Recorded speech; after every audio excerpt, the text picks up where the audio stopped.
It was late when he came to me. I'm not sure of the time, only that I was weary and keen to find my bed.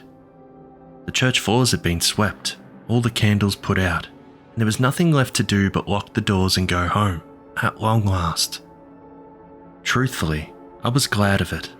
Some of these autumn nights are of a dank, humid condition, and yet the stone walls render them cold, and bitterly so. Shivering, I pushed the doors apart to leave, but as I did so, a hand came up between them. At least, I think it was a hand.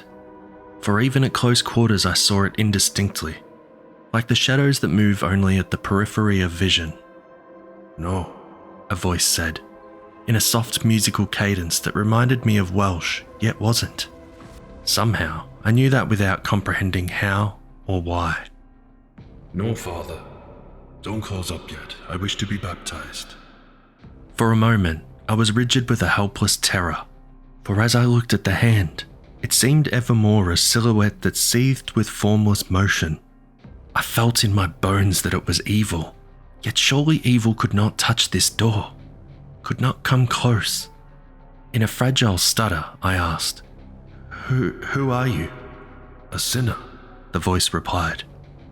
"yearning to be made clean again, like all others that come here. Why do you ask this of me?"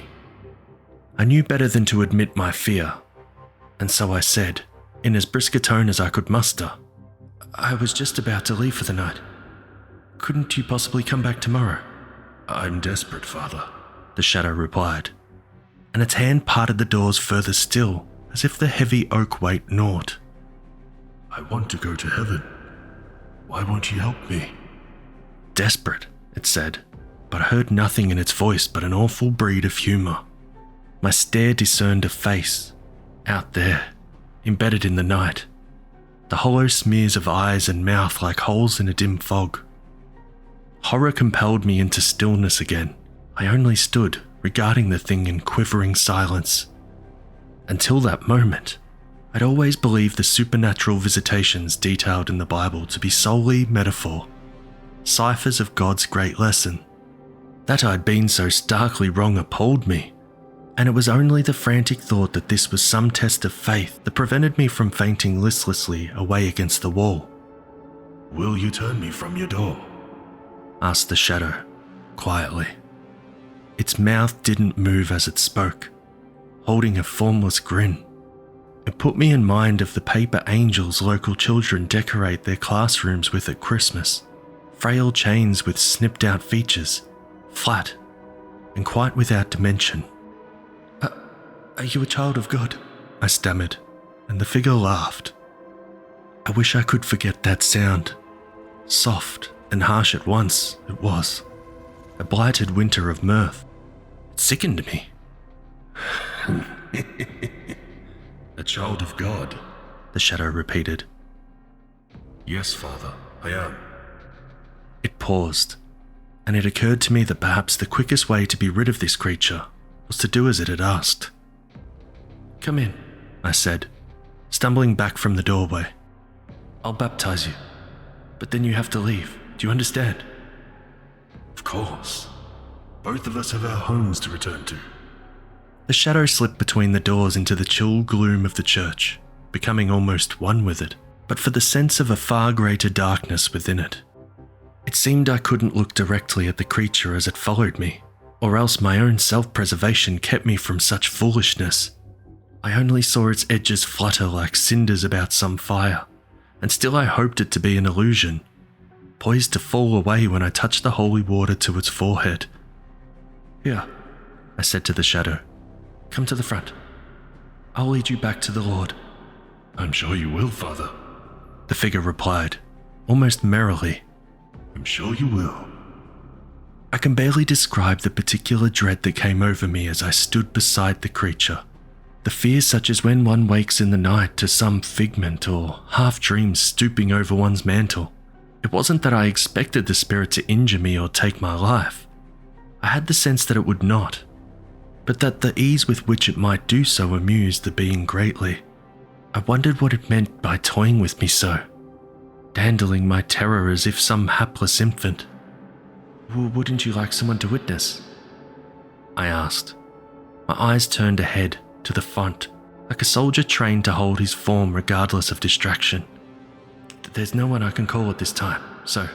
Oh, I have witnesses, assured the creature. And at once I seemed aware of every shape and shadow about the room, each of them tendrilous and vivid with malign. My own church had become a trap, a prison whose many inmates roamed free at the beckon of the thing that stood beside me. With a juddering hand I reached into the font and raised a dripping palm full of holy water. How cold it was. So cold it was like the sear of fire, numbing me to the elbow in its claim. I raised my arm towards the figure vaguely, not wanting to look at it to find its forehead. The spirit gave a shuddering laugh, and I felt what must have been a hand about my waist, guiding me, only it felt more like a cluster of feathers in its repulsive softness. I baptize you, in the name of the Father, I managed to choke out, as water trickled through my fingers, and the Son. Regret was already upon me in its swathes, but it was too late by far to draw back the sacrament. It had taken me great courage to extend my hand at all, and I still held fast to the hope that the very act might rid me of the intruder and its horde. The shadow moaned beneath the water, a sound of filth and pleasure, and yet disgust, the cry of the self-flagellant in reverence of the whip. I felt the creature shake its face under the stream like a dog, and wondered that I still held my arm so steady.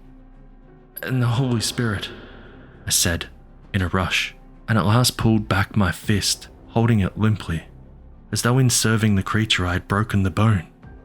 "There, it's done. I hope it brings you peace." The spirit drew a long breath, another exertion of joy. "Not that, Father," it whispered. "Never that." A weird light seemed to come from my left, where the shadow remained. I couldn't help but turn to it. Although my eyes could little comprehend what was before them, I can only say now that it was like glimpsing a man through a frosted window at night. Only not a man, for the shape of it shivered and changed and thrashed about, like many ribbons in the wind. "You can go now, Father," said the shadow. "You may close the doors behind you. I'll find my own way out, I'm sure."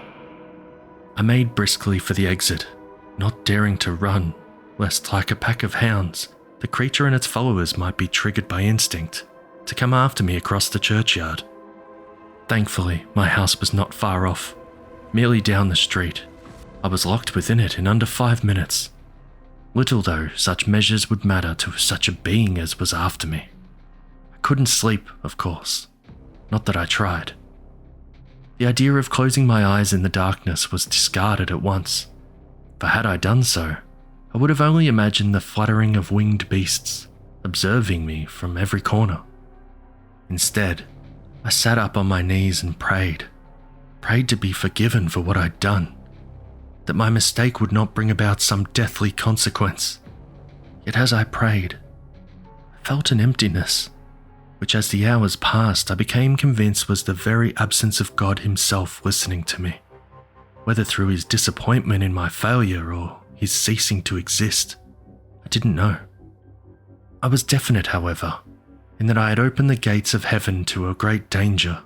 As my frantic objection deepened, I came to the further conclusion that my visitor could only have been the favourite child that God himself had once cast down. Lucifer, Satan, the devil. Likely he had made vague his appearance so that I wouldn't know him, but I well recalled his beautiful voice, soft and lovely with the silk of evil.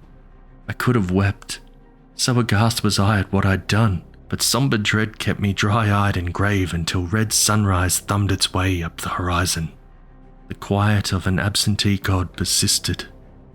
Baptized and thus returned to his birthplace, what had the devil done? Already he might have torn havoc across heaven, sullying an endless number of innocent souls with his cruelty, recruited angels to his black cause. And what of God, his greatest enemy?